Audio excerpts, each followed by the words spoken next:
Hello and welcome to Walk and Talk Theoretically Asked Questions. I am your friend and host, Sodi. And I'm your co-host, Trina, and we present to you Walk and Walk and Talk, Talk, the podcast. the podcast.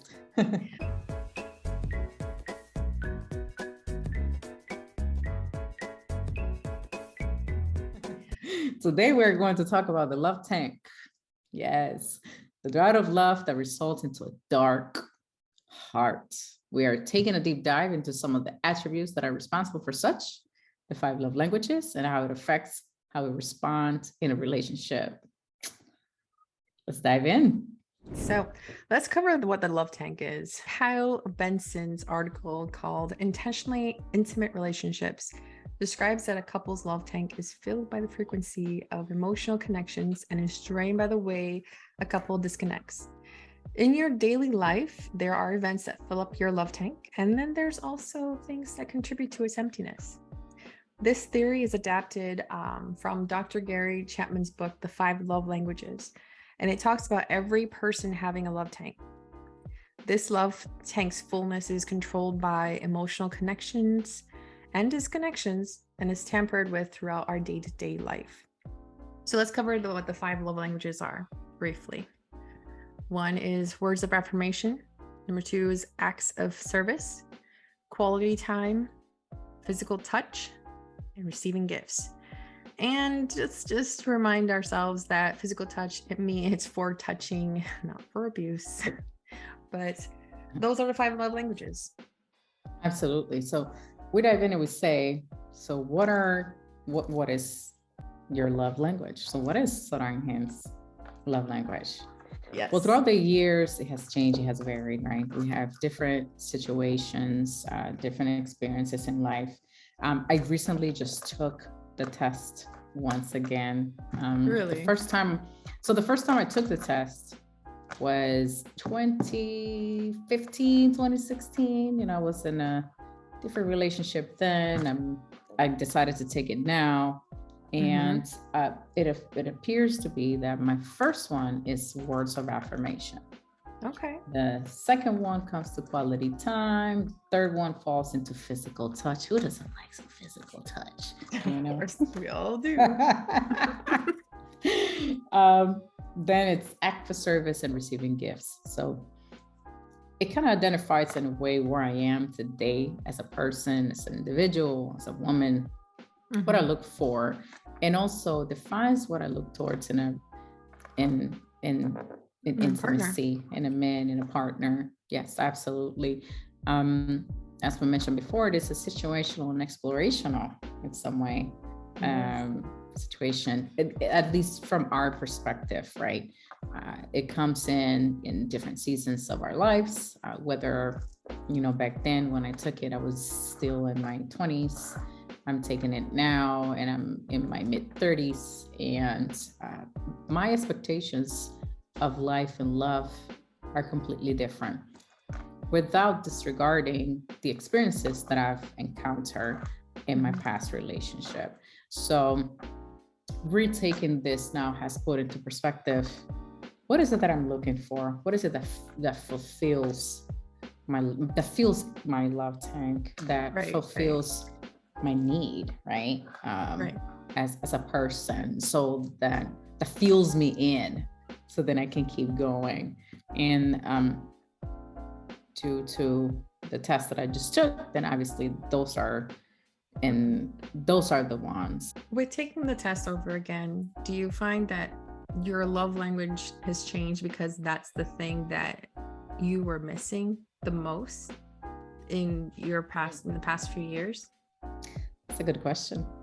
Because I think it comes back to the drought of that love, where your love tank was empty. So I think when in retaking that test, what was missing or what you were craving that whole time comes to the forefront. I would say no in some way. Words of affirmation, it's big. So I challenge that thought and that feeling that I was receiving while you were asking me that question. In my past relationship, my prior relationship, which ended up in a divorce most recently, words of affirmation, they were there. But perhaps it was an explorational situation where it was not so much a priority for me before, but then it became that because I've experienced words of affirmation throughout that relationship, or maybe towards the end of it, whatever it may be. So then I realized, wait a minute, once you have someone that provides some type of support in any area of your life, you realize that maybe that's one of the things that you need to push you to do certain things. Right. And I've noticed that when I have that type of support, for me at least, it helps me to stay true to myself and push myself to do things that I otherwise wouldn't do. But at the same time, it's saying like, oh, you acknowledge what I'm doing. Right. Support me. Now I know I can count on you, and you see me. If you are giving me words of affirmation, you see me, you know what I've been doing, you know what I'm doing. You trust me and you believe in me, in my abilities as a person, whether it is as a partner, as a mother, as a professional, whatever it may be. But having a partner that can support you throughout that time, it's amazing. So I think that moving that to number one, now retaking the test after almost a decade, really tells me that it can change. It definitely can change in seasons. It can change in just many aspects, situations, different relationships. Who knows? Because you're exploring yourself, right? Right. You're discovering things that you otherwise didn't know. That's true. And we're talking about the receiving part. That's your love language, and receiving that. Do you find it easy to recognize what your partner or your previous partner love language was in order to speak that? Love languages come in when you are, in a way, centered and focused on your surroundings and the other person. If you are not placing that type of focus on that other person and being conscientious of what they're communicating, even when they're not communicating, then you're never really going to know what their love language may be. You have to have that type of observation and take the time to really absorb them in different type of scenarios and environments, not just in the home. Right. Because that's really what defines a love language. Not just the environment, but also situations. Like, let's say for folks that have children, just got out of work, you're cooking, and now children need to take a bath or need help with an assignment, but then the other partner perhaps is not doing anything. Well, that's when it comes in, when they can help out and just say, don't worry about it, I got this. Or this week, I take care of this. Next week, you take care of that. It just as an example. So it's just a matter of just being present and taking the time to be observant of what their love language is. What their love language could be. That situation where the kids are you have the kids, you have dinner, you have everything, and then they step up. That's their love language, is the acts of service, right? For example. Yeah. For example. What are your love languages? Mine is, the top one has always been, the first time I actually took that quiz or started reading the book was back when I was in the Navy at 19. Because I had a lot of time. We didn't have cell phones, we didn't have good internet. So I read a lot. I spent a lot of time doing that. And the thing that always stood out the most, it's always been my love language, it still is acts of service. And that's the one thing where I can do things for people, random people, for my partner, and that makes me feel good. That's how I feel. That's how I show love to people. When I check out, when I don't want to do anything, I just don't do anything. And that's the point where I know that I've given too much. I'm not getting anything back. And then my love tank is emptying because I'm not getting that love language back. So that's my top one. The other thing is words of affirmation.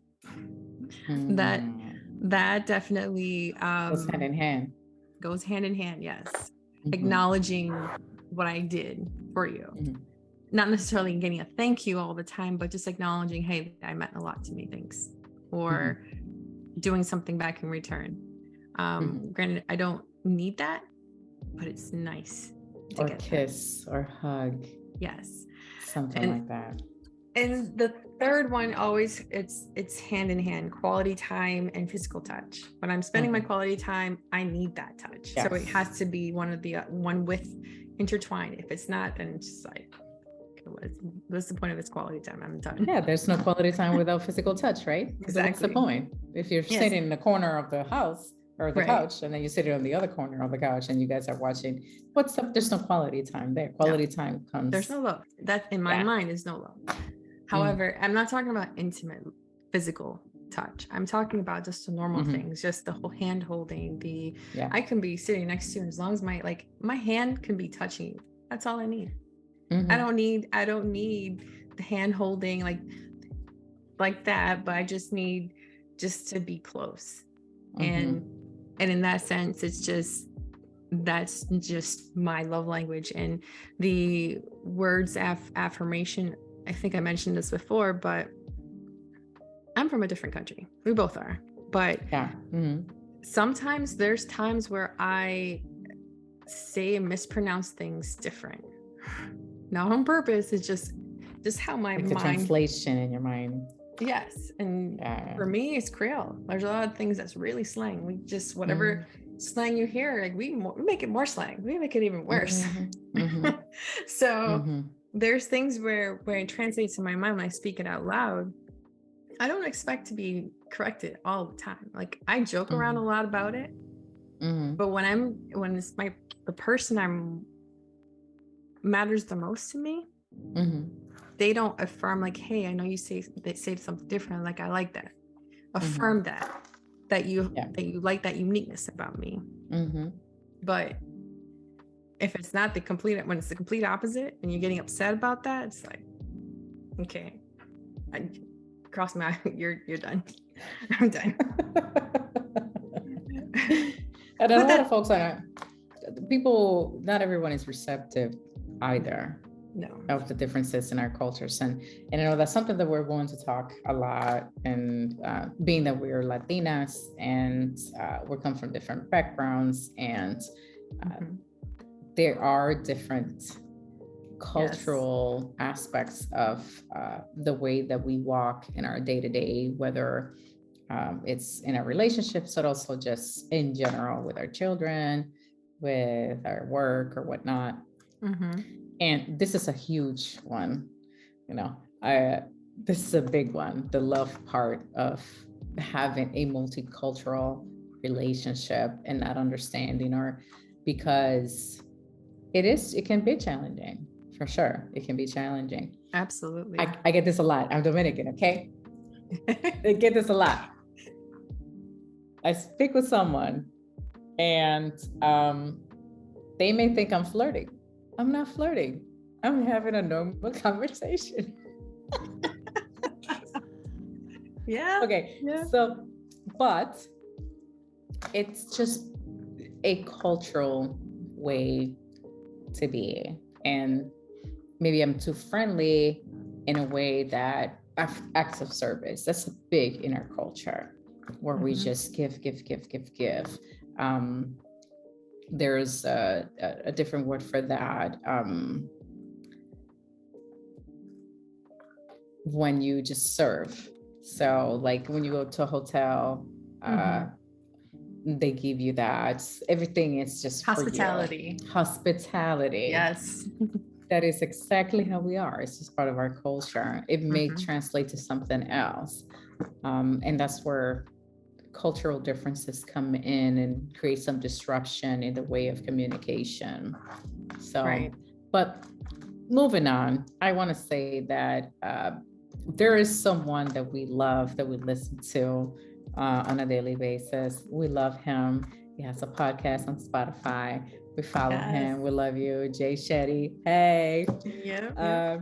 So one of the most recent podcasts that he posted, he published the 6 ways to know if you're compatible with someone, and 4 steps to build a real connection.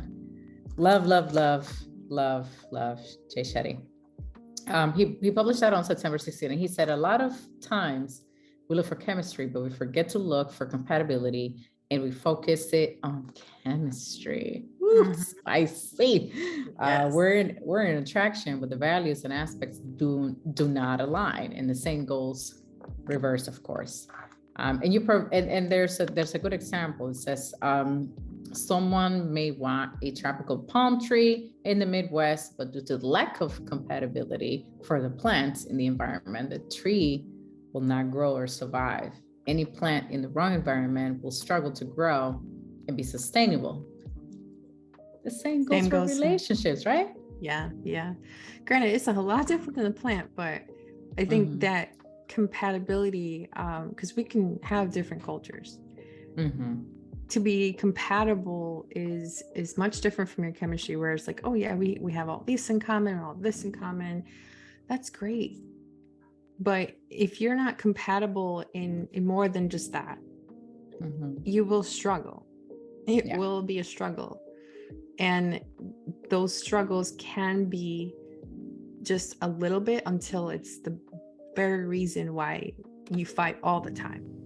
You know, and that's something that sometimes you have to just come to light with, where you're just, we have all these things in common. We love this about each other, but if you're not compatible, you're not working for that compatibility, it's just not going to work.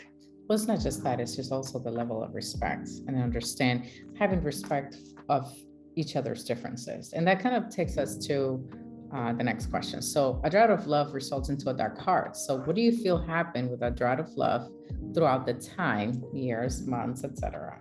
What do you feel happened? Well, a lot of things may happen if we don't compromise, right? So one of the things here we say that your love tank can overflow if you're receiving just as you give.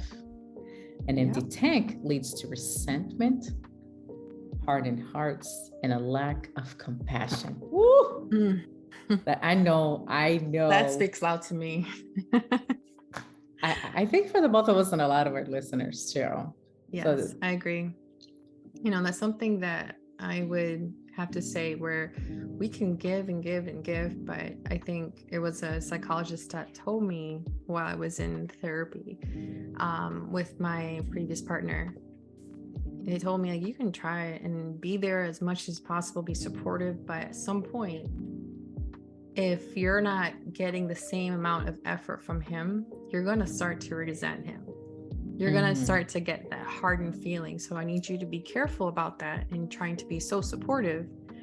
But it has to be both of you doing that. And sure enough, over time, it slowly happened. Not right away. These aren't things that happen right away, because especially in the beginning, throughout the first couple 2-3 years, and that's usually the most hardest of a relationship, especially in marriage, because you're still figuring it out. You know, and those things can really harden you. The things that you would normally snap at, there's so many things where the acts of service, like, what? I'm not doing shit for you. No, because that resentment is piled on. It's piled on. Yes. And in that sense, you're acting based on that empty tank. Yeah. And it goes as well as just with your kids and relationships, with friendships and work and stuff like that. Not just in relationships. Also, the focus right now, it's relationship and the love tank and marriages, but it goes also with your children. You give to your children, you give them your attention. Perhaps your love language with your children is giving, and it's buying them things or being part of their day-to-days, whether they play sports or an instrument or whatever it may be, and they don't take the time to say, hey, thank you, mom, give you a hug, a kiss, which is physical touch. Right. So that's a huge part of it. Or taking out the trash, as simple as that, and that's active service. Right. So there are many aspects of love languages. I agree. And I think as parents that we try to teach them each language as much as possible, because they're still trying to figure out what they like best. And then you, as a parent, you have to be able to recognize these things. What do they respond better to? And that's, I will say, like, you in order to get your child to listen, you have to pay attention to how they respond to you. So if it's like, hey, if you go do this, I will buy you this, and then, oh yeah, I'll go do it, then you know their love language is the gift giving. You're like, oh, they love gifts, right? Yeah. So Yeah. And on the other hand, as a housewife, right? Let's say, speaking to those housewives out there and people that are married, and not only that, but folks that are in relationships and have their children at home, and you're maintaining your home and your kids, and you're cooking and you're cleaning and you're working, and let's say you're going to school or whatever it may be, and when you're done, you have nothing else to give. You give, you get nothing in return.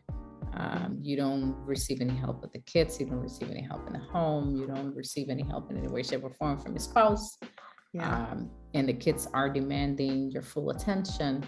And what happens at that point? This continues to happen and happen.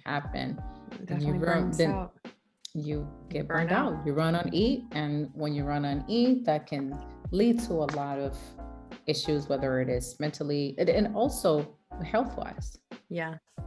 And I will say that's been a common thing, even for my friends or family, or just people I see on different Facebook groups, that that's their common complaint. I say complaint because it's something that is, granted, we know the biggest thing is communicating what you need. But when you're not getting that, when you've communicated, hey, I need help with this, hey, I need time for me, I need some kind of words of affirmation, I need some service, something, and there's nothing. There's so many, because for a while before I reached the point of filing for divorce, I was in support groups. For divorce, for support groups for military wives, support groups for mental health, because I was desperate to figure out how to get through this, because I felt alone. I felt like I was burning out. And to look back at it now, and to look at the people that are still going through it, it's going to be consistent. I think as individuals, we have to be able to communicate when we need a timeout. And how do you get past that? You have to take the time to take care of yourself. Because if mom is done, who's going to take care of everything in the house? If you're the primary person, who's going to take care of all of it? And that's the problem, though. We think that we're the only ones go to take care of everything when we're not. Yeah. And with that said, I mean, I really appreciate your candid and comment about what you were doing when this happened to you. I may say, or I could say different. I allowed myself to get completely burnt out. I've asked for the help. I begged for the help. Obviously, all relationships are completely different. I speak to a lot of the folks out there who have gone through situations in that way, where it doesn't matter what you do, it doesn't matter what you say. There's just that lack of support. And I became so burnt out, I lost myself in a way where I didn't know who Sori was anymore, because I'm robotic. I'm running on E on a daily basis, because survival mode. I was on survival mode on a daily basis, and I would cry. Not because in a way hurt. So not literally was hurting, right? But it was frustrating. It was hurtful to me that my partner was not helping me out, seeing Mhm. how much I was struggling with everything that I was struggling with on a daily, that could be split into two of our both of our times, and not just me, but everything was just on me at the time. And it was extremely frustrating. It was hard to overcome it. um, of course, after much communicating, much talking, lots of tears, it came to a point where unfortunately obviously ended up being where we are today, Right. divorced. Harder ways. Honestly, it's something that is a problem.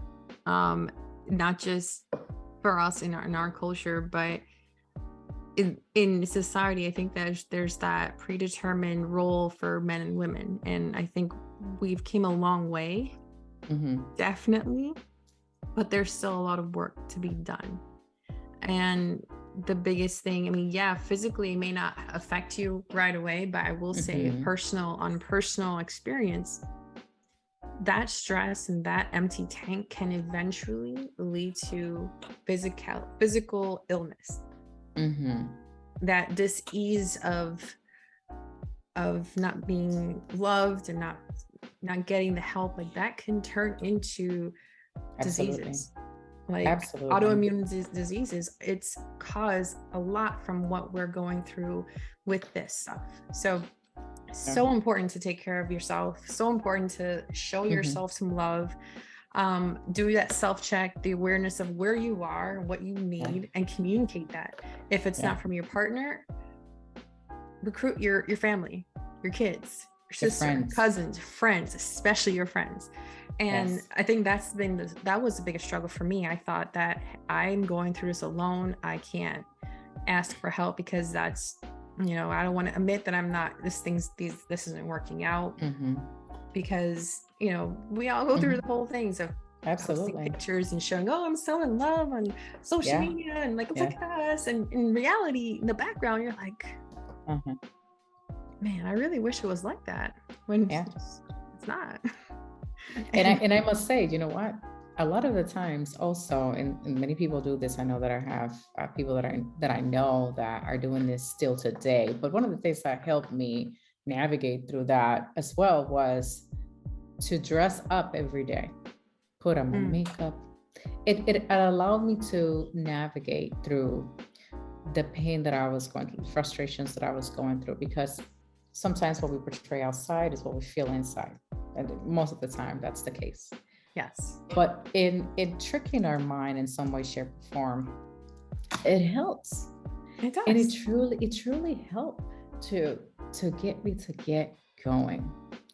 Because to look at myself and take the time, whether it was just 5 minutes, and put some lipstick on and put those heels on, just straighten out my back, stick my chest out, and walk with confidence, like, I got this. Regardless of, it just spoke volumes of me and the situation at hand. And that goes for many folks out there, not just women, but men as well. Absolutely. That are missing, that their tank is running low, or perhaps it's completely empty. But how do we get past that after we're done? After all of this is done, how do we get past that? How do we get past that relationship? Like in a way, let's say I've separated I've divorced, and how do we get past that situation? That I wouldn't call it trauma, but in some way it's a trauma, because it's a bump on the road that you have to overcome. Yeah, absolutely.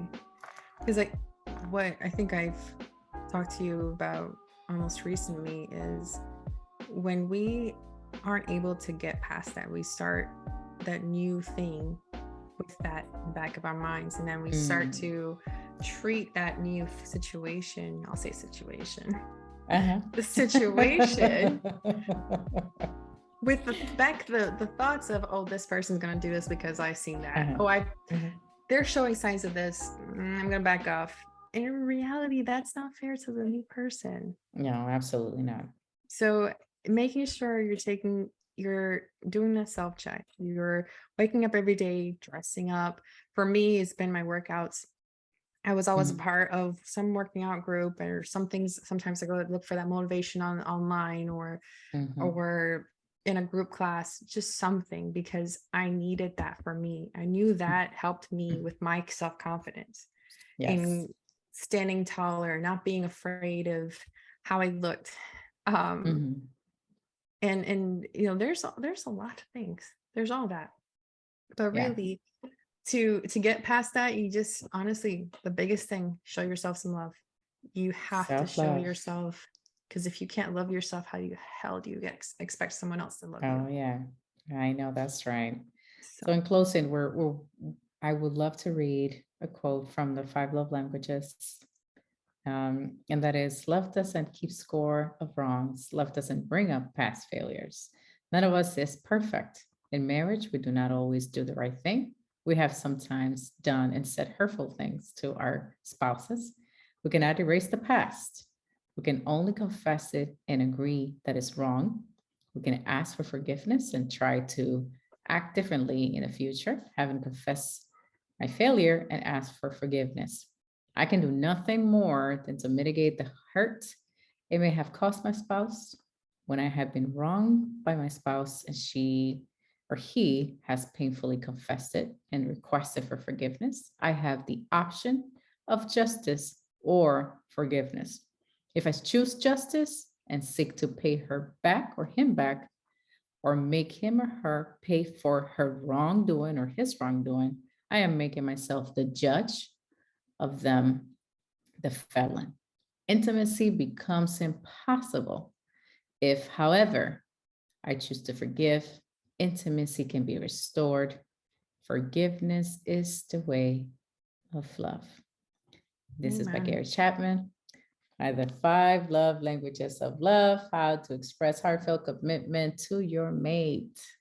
And with Yes. that, and with that, we close today. We thank you for listening. We look forward to connecting with you all and adding value to all of our listeners. Please subscribe to stay notified for all of our new published episodes. We thank you Yes. again. Thank you.